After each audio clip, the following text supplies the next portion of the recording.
এদিকে লক্ষ্মীপুরে বন্যার পানি বিভিন্ন সড়ক থেকে কিছুটা নামলেও এখনো ঘরবাড়ি তলিয়ে রয়েছে।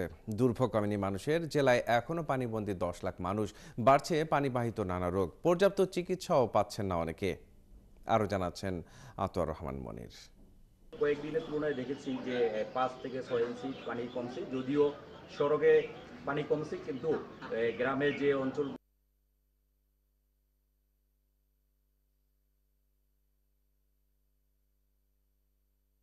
পানি কমছে না। আর এখানকার লোকজন বলছে যে অনেকটাই তারা পানি এবং নানা প্রতিকূল অবস্থায় তারা খুব আশ্রয় কেন্দ্রে উঠেছেন। তবে এই পর্যন্ত মোট আশ্রয় কেন্দ্রে 40,000 মতো আশ্রয় কেন্দ্রে উঠেছেন এবং তারা আশ্রয় কেন্দ্র থেকেও অনেকটা দুর্ভোগের কথা বলেছেন। আমি কথা বলতে চাই, একজন আশ্রয় কেন্দ্রে আশ্রয় নিয়েছেন, জিলুর রহমান, যে ডিগ্রি কলেজ আশ্রয় কেন্দ্রে আশ্রয় নিয়েছেন। আপনি কতদিন যাবত আশ্রয় নিয়েছেন আর কি অবস্থা বর্তমান? 3 ইঞ্চি পানি কমছে। আমরা এখন 10 দিন এখানে আসছি, আরো মনে করেন অন্তত 10 দিন 15 দিন আমরা বাড়িতে ফিরে যাইতে পারবো না। প্রচুর পরিমাণ পানি ঘরের উপরে, ঘরের মাঝ বরাবর পানি। এই হলো আমাদের অবস্থা এখানে।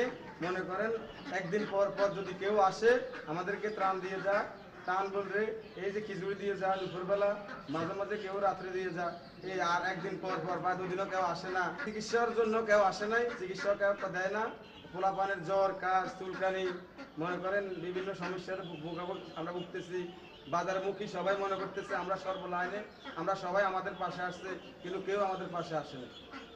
যেমনটি শুনছিলেন একজন আশ্রয় নেওয়ার, তিনি বলছিলেন যে নানা প্রতিকূল অবস্থার কথা, এবং যদিও এই আমার পিছনে দেখেন এখনো অনেক পানি আছে এবং এখানকার মানুষ চলাচলের জন্য একমাত্র তাদের ভরসা নৌকা এবং কলা গাছের ভেড়া। এছাড়া মানুষ অনেক খুব কষ্টে আছে এবং অনেকটা রোগ শোক সহ নানা রোগে আক্রান্ত হচ্ছে। যদিও সামনে যদি কয়েকদিন রয়েছে, এই কয়েকদিনে যদি বৃষ্টি না হয় তাহলে পানি আরও কিছু কমবে এবং সর্বশেষ পানি যখন সরে যাবে তখন তাদের যে ভিটে মাটি, যে আশ্রয়স্থল ঘর রয়েছে, সেই ঘরে প্রবেশ করতে গিয়েও তাদের মেরামত সহ এবং আরও যে খাবার, বিশুদ্ধ খাবার পানি সহ নানা সংকটে তারা মোকাবেলা করতে হবে। এই ছিল আমার কাছে সর্বশেষ তথ্য।